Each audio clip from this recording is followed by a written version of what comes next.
Tous très bien, je vous retrouve dans cette nouvelle vidéo et donc ce sera pour la deuxième partie de la vidéo. On prépare préparation de commandes ensemble, etc. Puisque la première partie de la vidéo c'était je prépare les commandes de matériel, et là je vais vous montrer la préparation en détail du coup de commandes de bijoux, puisque du coup je tourne cette vidéo, on est à peu près une semaine après, bon on est une semaine après la sortie de ma dernière collection de bijoux qui est sur le thème du printemps. Je vous mettrai de toute façon il y a tous les liens en barre d'infos si ça vous intéresse. Et du coup je suis trop contente parce que entre hier et aujourd'hui hier j'ai eu en tout 2 commandes. Du coup je me suis dit bah c'est 2 commandes de bijoux, donc je me suis dit bah c'est l'occasion de vous faire cette vidéo, parce que du coup au début de semaine j'en avais eu une, mais je me suis dit enfin c'est pas la peine que je fasse une vidéo pour une commande, enfin ça m'avait fait trop plaisir et du coup je l'ai préparée direct, je l'ai envoyée, j'ai pas filmé, mais du coup là je me suis dit bon il y en a 2, c'est l'occasion, je vais vous montrer ça. Et voilà, je suis trop contente, je voulais vraiment vous remercier, je pense que vous passerez par là les personnes qui ont commandé, donc vraiment merci beaucoup, ça me touche énormément. Et voilà, je pense que ça vous plaira aussi de voir un petit peu les behind the scenes, l'impression de votre commande. Et voilà, donc je vous laisse avec la vidéo. On va commencer avec la première étape qui va tout simplement être d'imprimer les bons de commande. Et ça change pas, que ce soit bijoux ou matériel, c'est pareil. Mais je vous montre, puisque je vous montre de A à Z dans cette vidéo, donc c'est parti.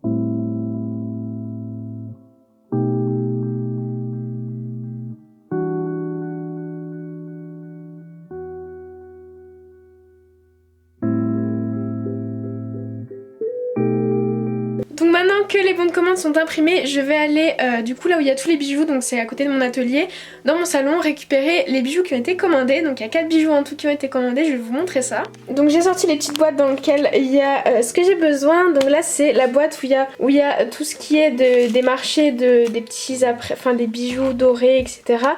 Et du coup c'est pas les nouvelles créations, mais du coup il y a cette paire là qui a été commandée. C'est une paire que j'avais mis dans le premier dans la première sortie que j'avais fait sur Etsy, donc un petit peu pour cet été au final. Donc voilà, ensuite il y a eu, après c'est des nouveautés, donc il y a eu une commande avec 2 paires de petits papillons comme ceci. Donc il y a les roses comme ça, qui ont été commandés, donc je vais essayer de trouver les 2. Hop, et il y a les mauves comme ceci, donc voilà. Et ensuite il y a eu celles-là qui ont été commandées, donc je vais venir les enlever du présentoir. Donc de retour dans la chambre pour faire l'emballage. Du coup j'ai pris avec moi quelques petites choses pour faire l'emballage spécifique aux bijoux, puisque je mets les bijoux, les boucles d'oreilles sur des petites cartonnettes, enfin j'essaie de faire une jolie présentation. Donc j'ai pris tout simplement, je fais ça avec une feuille blanche qui est assez épaisse. Je viens la découper avec mon masticot. Donc voilà, un petit masticot. Hop, et après du coup je viens faire des trous avec une petite aiguille et ce petit tapis en caoutchouc. Du coup là j'ai pris tout ça, normalement ça c'est dans le salon, et du coup là j'ai pris avec moi je prends avec moi pour préparer ici ce qu'il faut. Et également bien sûr je colle les petites étiquettes Créastella, voilà, pour montrer je trouve ça fait beaucoup plus professionnel sur les petites cartonnettes et tout comme ça. Donc là j'en ai une grande affaire parce que il y en a une qui va être rectangulaire pour ces petites là, puisqu'elles se mettent directement dessus et elles seront bien positionnées. Par contre pour ce qui est créole c'est un peu plus, je peux pas faire comme ça du coup, parce que la créole en fait du coup faut qu'elle se ferme d'un côté et de l'autre. Donc en fait faut me mettre sur le bout en fait d'une feuille, donc je fais des plus petites cartonnettes et voilà, donc je vais faire ça.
maintenant que les petits bijoux sont mis sur cartonnette, je vais passer à l'emballage, donc avec papier bulle, etc. pour que ce soit bien solide.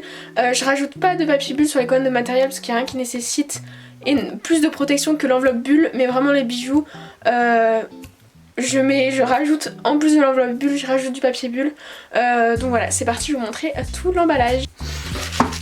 Du coup, ce que j'utilise, j'utilise du papier bulle tout simple récupéré d'envoi que je reçois. J'ai jamais acheté de papier bulle, franchement. Je récupère toujours de colis que je reçois. Et j'utilise aussi ça. Pareil, c'est dans les colis souvent, c'est vraiment de récupération. Et ça, en fait, je viens le mettre. Donc je vais commencer par ça.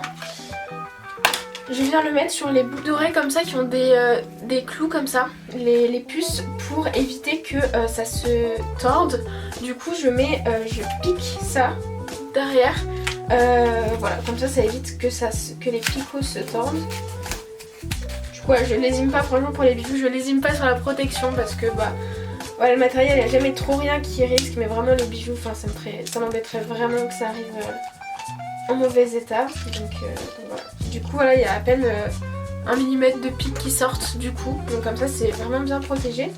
Donc pour ce qui est sur cartonnette, je me fais juste ça. Surtout là c'est du métal et tout, donc c'est pas de la polymère, je rajoute un petit peu quand même. Mais là ça suffit. Hop, et du coup après je viens mettre dans un petit sachet comme ceci.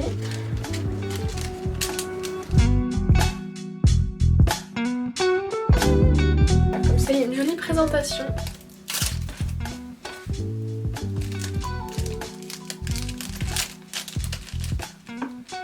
Du coup voilà ce que ça donne pour le premier emballage.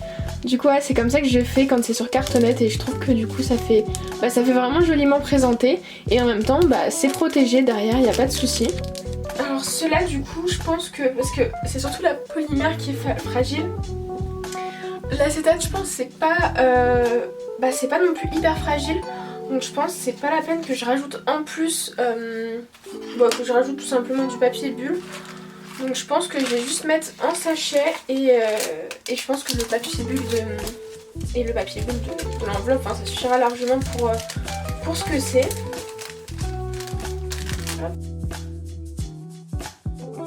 Donc pour cette commande ça va être bon. Et après du coup j'emballe dans un joli, je mets tout ensemble dans une jolie pochette organza. J'aime vraiment trop les petites pochettes organza, je trouve que ça fait toujours... c'est toujours plus sympa et puis dans les tons comme je fais énormément de doré, dans les tons je trouve ça le fait carrément, c'est hyper joli. Donc voilà. Donc je mets dedans les deux pochettes. Tac, et la petite carte et après je vais pouvoir passer à l'emballage. Tac, de celle-là. Du coup là je vais utiliser du papier bulle et je vais les emballer un par un, juste faire un petit rabat en fait dessus et pour que ce soit dans le papier bulle, les petits papillons pour pas que ce soit trop risqué. Regardez-moi, c'est un petit papier bulle comme ça avec les bulles en cœur, je trouve ça trop mignon, donc vraiment je me suis pas posé de questions, je l'ai vraiment gardé et je trouve c'est trop joli. Donc voilà.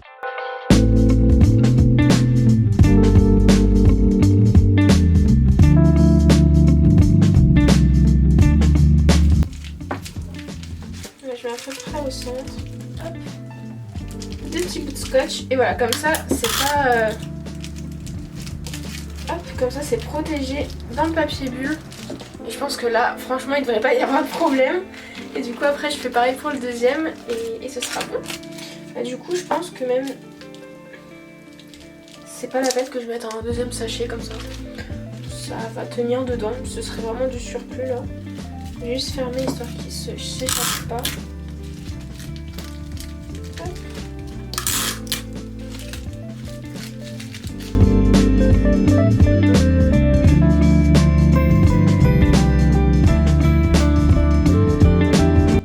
Hop, et du coup j'ai plus qu'à mettre également cette petite commande dans le pochon organza et c'est bon.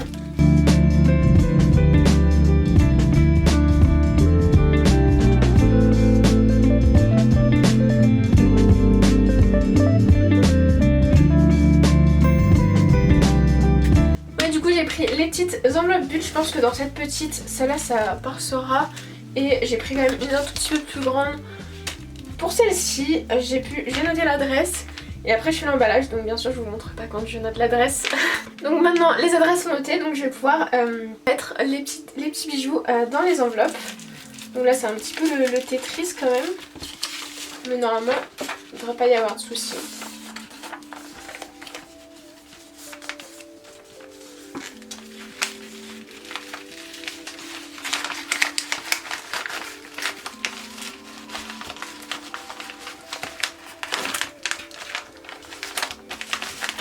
Et une fois que c'est dedans, pareil comme pour le matériel, petit scotch, petit masking tape aussi et une petite étiquette avec l'adresse et une petite étiquette créacée là pour, pour qu'on voit d'où ça vient. Et je trouve que ça fait un petit peu, bah, ça fait plus professionnel, plus travaillé, enfin voilà. Du coup je sais pas si je l'avais dit dans l'autre vidéo mais je fais faire mes étiquettes par Marie, donc Creative Addict, je pense que vous la connaissez sûrement. Elle fait des stickers, elle propose des stickers sur sa boutique et du coup c'est elle que je commande mes stickers puisqu'elle a tout pour faire, elle les fait très très bien et du coup là je préfère largement passer par elle. Je sais que c'est fait main, fait avec amour que par Vistaprint ou toute autre plateforme. Du coup voilà, si jamais vous avez aussi une boutique que vous avez un petit logo, enfin des choses à faire, bah moi voilà mes étiquettes créacées là que je mets partout, elles sont créées, enfin les stickers sont créés par elle et pareil mes étiquettes adresses, c'est elle qui les a.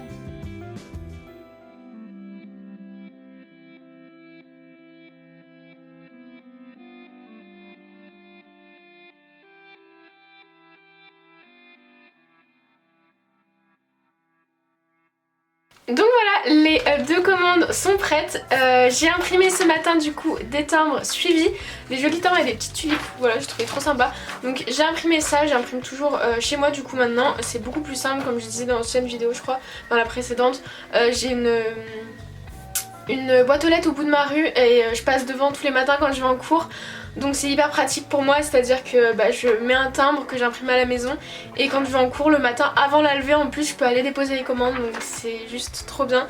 Donc là c'est ce que je vais faire, je vais les mettre les numéros, enfin je vais mettre les timbres de suivi et du coup demain matin quand j'irai en cours j'irai déposer les commandes, comme ça elles pourront partir le jour même normalement parce que la levée est à 9 h et je passe... il doit être 7 h 30 donc voilà, donc c'est cool. Donc voilà, j'espère que cette vidéo vous aura plu, tout le processus autour des commandes de bijoux. N'hésitez pas à me dire du coup si ce format de vidéo beaucoup plus détaillé sur un sujet en particulier vous a plu. Voilà, si vous avez découvert des petites choses peut-être, voilà, n'hésitez pas à me dire tout ça. N'hésitez pas également à me dire les vidéos que vous aimeriez voir sur ma chaîne, notamment parce que je vais essayer en juin, normalement en juin j'ai mon stage, je croise les doigts. Bref, du coup je serai ici normalement et du coup le but c'est que aussi je puisse avoir du temps pour faire des vidéos pour l'été. C'est mon objectif qui est quand même des vidéos cet été. Donc voilà, je sais que ça fait un ou deux étés que j'arrive pas à poster de vidéos. Donc là ce serait vraiment l'idéal. Je suis grave motivée donc voilà, c'est vraiment mon objectif et donc n'hésitez pas à me dire ce que vous aimeriez voir. Voilà, sur YouTube, sur ma chaîne et voilà. Donc j'espère encore que cette vidéo vous aura plu, vous avez passé un bon moment et moi je vous retrouve très vite à la semaine prochaine dans une prochaine vidéo. Salut!